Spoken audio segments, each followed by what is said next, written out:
Vous êtes aujourd'hui à Munich pour la conférence de Munich et en RDC, dans votre pays, le président angolais João Lourenço annonce l'entrée en vigueur d'un cessez-le-feu à partir de mercredi prochain. Et pourquoi faut-il croire cette fois-ci que ça sera la bonne?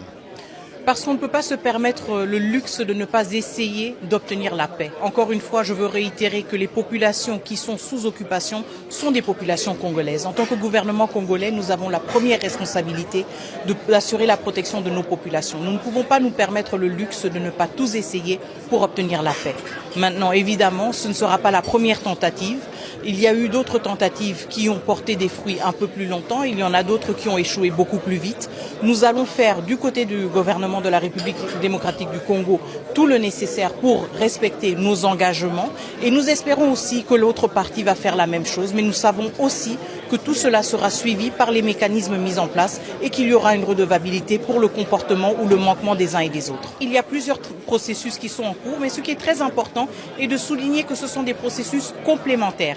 Il ne s'agit pas de processus qui sont en compétition les uns avec les autres, mais plutôt de processus qui sont en train de se renforcer mutuellement. Quand nous parlons donc d'un processus de cessez-le-feu, il faut savoir que dans le processus de Doha, il y a un mécanisme qui a été mis en place pour la supervision et le monitoring de ce cessez-le-feu. Donc ce dont il s'agit maintenant, c'est de voir comment ces différents processus peuvent être capitalisés, exploités pour se renforcer mutuellement et pour qu'on ait justement du progrès tangible sur le terrain vis-à-vis d'une amélioration du contexte sécuritaire et surtout une amélioration des situations des populations civiles qui sont les premières victimes de ce conflit.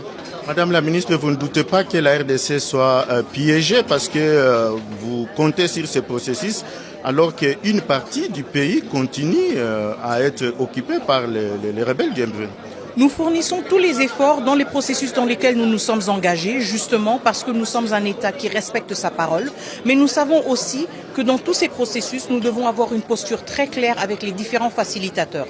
Qu'ils soient de l'Union africaine, qu'ils soient du Qatar, qu'ils soient des États-Unis d'Amérique, nous sommes toujours clairs. Il ne peut pas y avoir de processus qui aboutissent à une paix durable sans redevabilité. Nous nous engageons donc dans ces processus avec l'attente que les facilitateurs vont nous aider aussi à tenir toutes les parties redevables vis-à-vis de leurs engagements.